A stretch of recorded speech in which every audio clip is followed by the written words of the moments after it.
Howdy. Welcome to Fizz.org. That's some days old. It has been lingering around this article.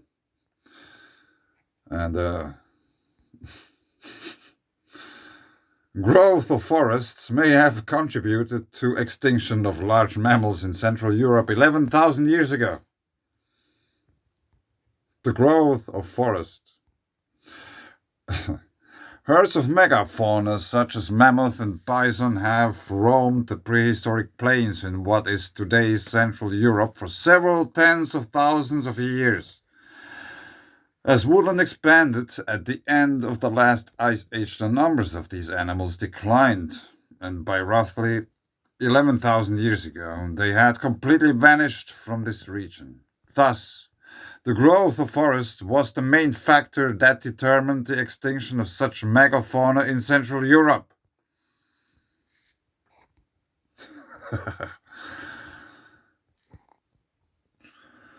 This is the conclusion reached in a study conducted by Professor Frank Sirocco of Johannes Gutenberg University Mainz, together with researchers from the Max Planck Institute for Chemistry, the University of Wollongong in Australia, and the University of Göttingen. The project involved the analysis of sediment layers taken from two Eiffel Mars, i.e., former volcanic craters that had subsequently become lakes. I think they are cryptodomes. But anyway, let's go on with this very... No, let's just continue. The researchers used these to reconstruct landscape changes and megafauna abundance in the area over the last 60,000 years. The results showed that human hunters and large mammals had actually coexisted here over several thousand years. The sediments from the Eiffel Mars have provided us with no evidence that it was humans who were responsible for the eradication of these animals, stated Sirocco. The so-called overkill hypothesis discussed in North America could thus not be confirmed for Central Europe. Previous vegetation and animal populations can be identified from pollen and fungal spores in sediments. For the purpose of their study, the research partners used sediment cores from the Eiffel Mars that Sirocco and his team had systematically drilled and archived over the past 20 years. Their recent article published in Scientific Reports details the investigation of pollen and spores present in the cores obtained from Holzmar Lake and the infilled Mar of Owl located in the volcanic Eiffel. While pollen documents the vegetation of the past, fungal spores provide evidence of the presence of large mammals because certain mold fungi only colonize the dung of bigger herbivores. On the basis of the grains of pollen, the researchers established that some 60,000 to 48,000 years ago, the Eiffel region was covered by spruce woods that succumbed to several cold phases, which transformed the landscape into more open forest steppe. This kind of terrain remained predominant from 43,000 to 30,000 years before the present. Subsequently, the forest tundra of the Eiffel became an ice age polar desert where only grass grew. So now, the megafauna fecal fungal spores showed it was these environments which were continuously inhabited by large mammals from 48,000 to some 11,000 years ago. Datable bones found in caves in Belgium and gravel deposits in the Rhine Valley document that mammoth, woolly rhinoceros, bison, horses, reindeer, and giant deer found the cold phases more accommodating. The sparse forests of the warmer phase were the preferred habitat of red deer, elk, and the European bison. Development of woodlands deprived megafauna of their food source. The primary cause of the decline and eventual extinction of large mammals in Central Europe was the growth of the forest. As the trees began to take over, the large herbivores lost access to their main staple food, namely grass, explains Hiroko. Neither the extreme climatic fluctuations of the last 60,000 years nor local volcanic activity and associated fire events appear to have played a role in their extinction. At the same time, the arrival of modern humans in Central Europe 43,000 years ago also had little effect on the presence of local megafauna. Instead, times at which extensive numbers of large mammals were living here coincided with periods in which there was a denser population of humans. This is most apparent some 15,000 years ago. At that time, we find the largest herds of megafauna, along with the archaeologically confirmed presence of human hunters in the Rhine Valley. Sirocco pointed out. The Magdalenian culture site at the Gunnersdorf in northern Rhine-Palatinate has been extensively excavated by the Römisch-Germanisches Zentralmuseum Mainz-Leibniz Research Institute for Archaeology, RGZM, in Mainz. Yeah, this Gunnersdorf thing I maybe have to check out. The researchers claim that even in this period, towards the end of the last ice age, grassed landscapes were still spreading. This was the area in which the solar irradiation of the northern hemisphere began to increase and global sea levels started to rise, eventually flooding the formerly land regions in the English Channel and the North Sea, and thus, presumably, progressively forcing the herds of megafauna away to seek refuge in Central Europe.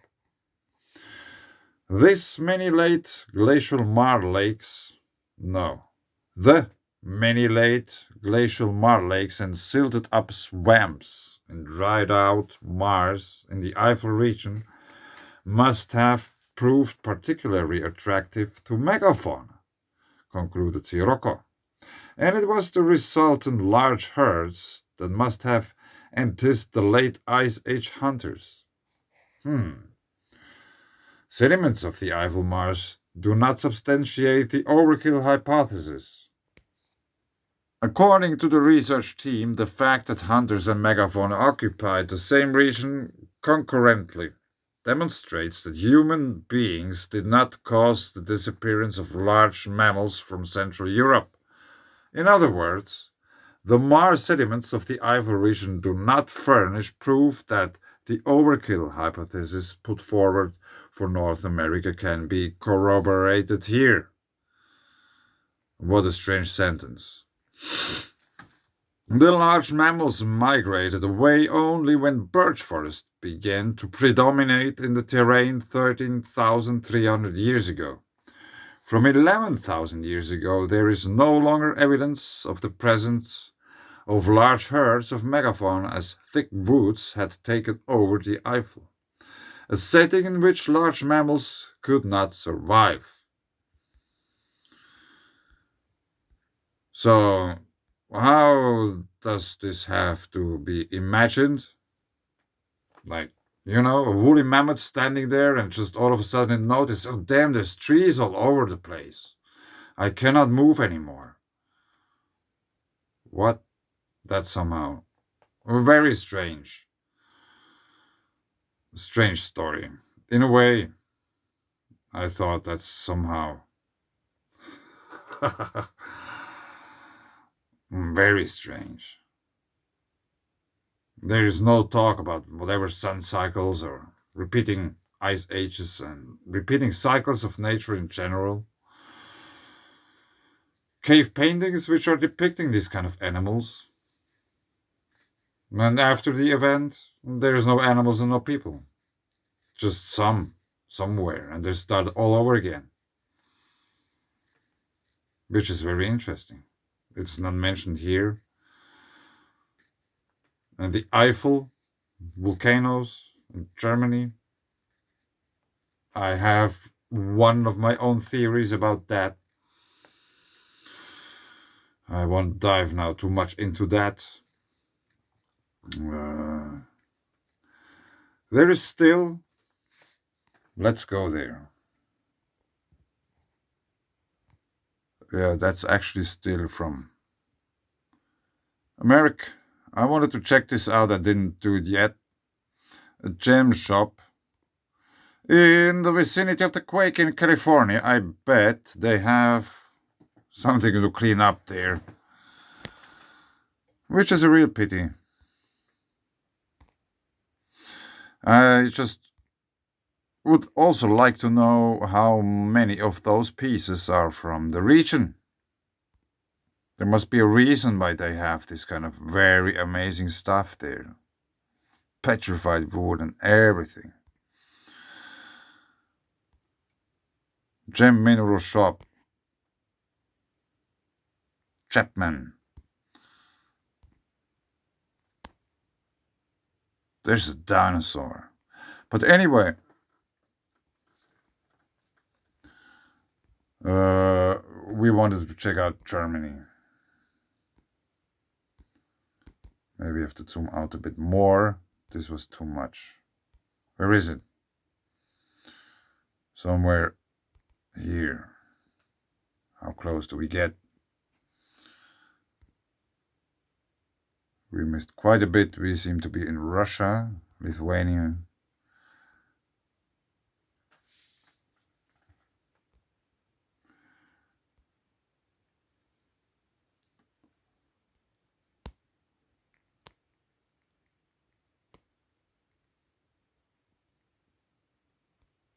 We are very close. Where is it?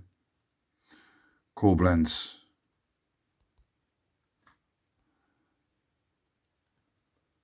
Andernach. That's the River Rhine, it says here. Let's use this funky color. Rhine. Museum Geysir Andernach, temporarily closed. Let's have a quick look at that. For comparison, these are people. So there's quite a fontaine. That's the River Rhine. And this might be a cryptodome.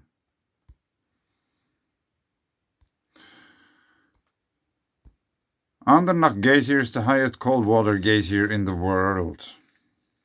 Reaching heights to 30 to 60 meters, the geyser was first bored in 93 and named on the named peninsula in the Rhine near Andernach.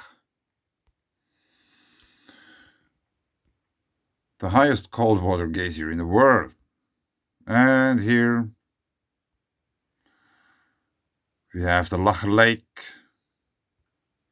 Beside the Lacher Lake, there is plenty of Roman stuff. Roman mine.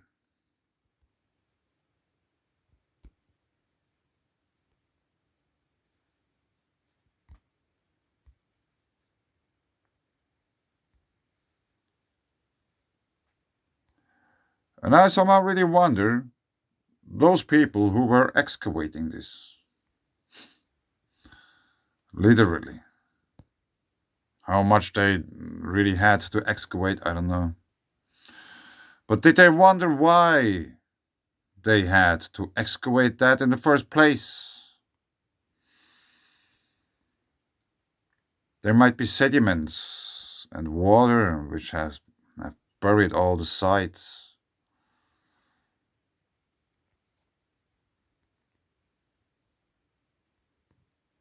Yeah, that's a very cool picture of a relief.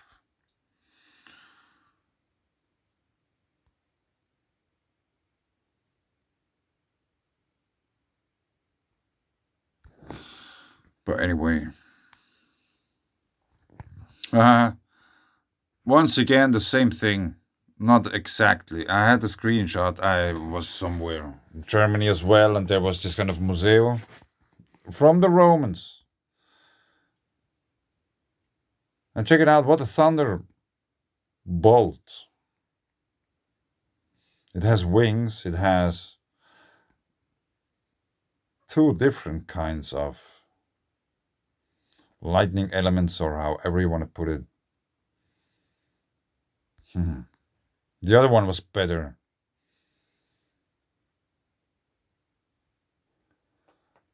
Yeah, I just have to show you. That screenshot, that's the smaller picture. That's the same thing bigger. Check it out. There's like horses with wings, but they are not unicorns. But look at this structure. It has these kind of features, which could be the unicorn's horn, you know? And here we have three kind of plasma instability things. We have this vortex. Let's call it like that. Then we have the wave. And then we have this, which is very interesting. This might be some simplification of some Perret stability, Jacob's ladder, or whatsoever. I don't know. But I just wanted to show you that they are really there. Yeah. I might claim that this could be some clue that for why we have unicorns in the first place. But back to the Roman Museum. Yeah.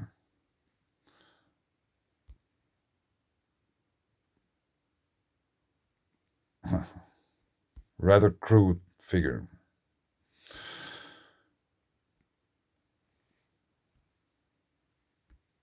So this is the place where the dinosaurs got scared away from the forest. There's a Vulcan park. Check it out, there's water. The first picture from the volcanic park, there is water, a stream of water. Ah. Yeah, there is actually, I have seen a documentary where they have been there. Water once again, cryptodomes.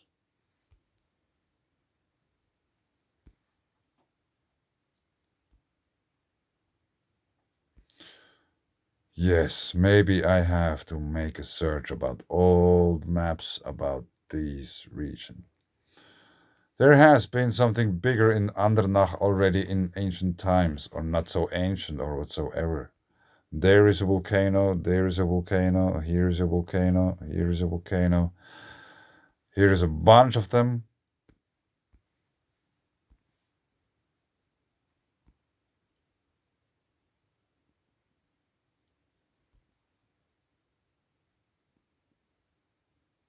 That's very interesting. Check out the landscape. Whoever made that map. But look at that. Is this Central Europe besides the Rhine? I don't know, in Maria Laag. So that's probably the Laag Lake. Oh. This might be the Laag Lake.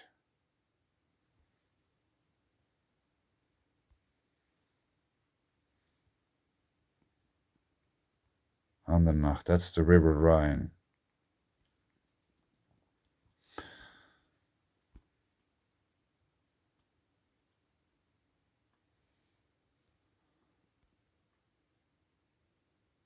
Yeah, this I have to check out. Check out this map from Central Europe from some hundreds of years ago. Maybe, I don't know, 400. What's that? What's this yellow? Lava?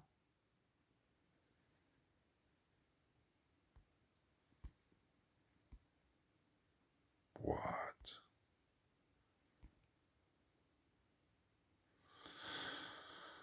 Yes, I have to check this out. That's something really, very, rarely interesting. Look at that. According to this map, there's like volcanoes all over the place.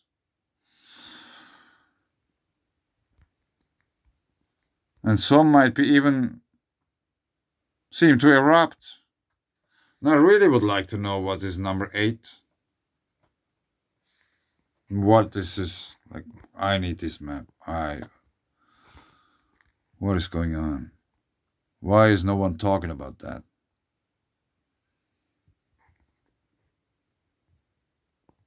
Is this an elephant? What? What's that?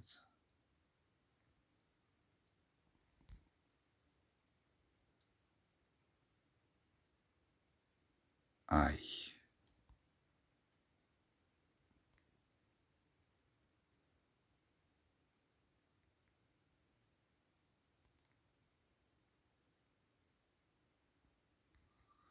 I have been talking many times about that back in the days, at the Roman times or whatsoever, or even earlier and after them. Not too much after them. The geothermal activity must have been much bigger. Bigger rivers, much more activity, crypto geysers, cryptodomes, water sources, hot, cold, iron rich, sulfurous rich, radioactive. You have it. Everything, including glaciers. And I still think that glaciers are lava streams made of water, which are part of geothermal activity, which is part of volcanism, which is something which no one somehow really connects. Check this out. Now that's amazing.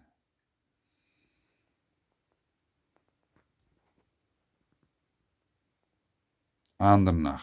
And a little bit to the north, we have this one erupting. That's something really. Number 8. Whoa! But they already had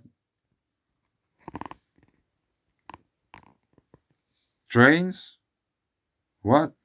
The train is coming out of the mountain. What does that mean? What are we looking at? Is this some artistic thing or is this some real stuff?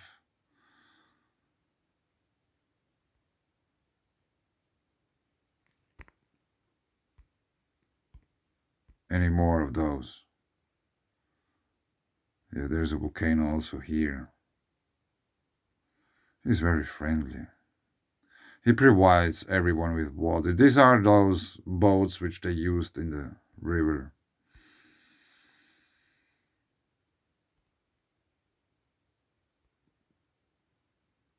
Ah.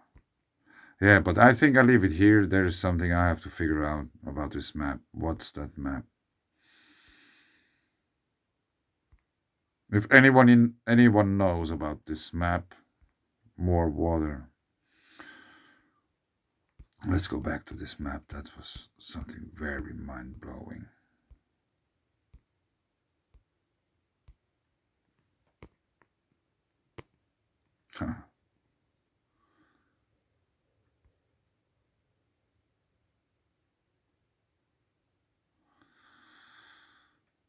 Yeah.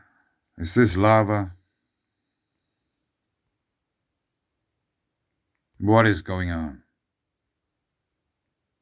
Obviously, whatever is depicted here, I'm not saying that this is real, that this is some real original map, or is this some artistic whatever thing.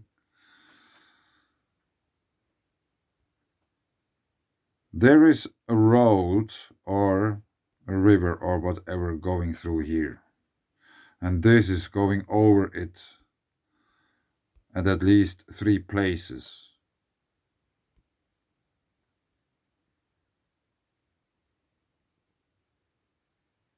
And it's continuing.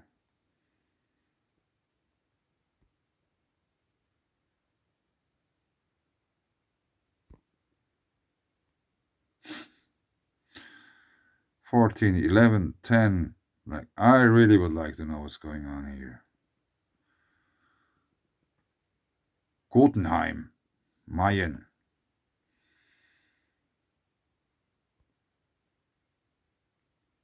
Very interesting. And we just read a paper that no humans, no volcanic activity or whatsoever. This was just like too much forest which killed the dinosaurs. Hmm. Yeah. Thanks. Bye.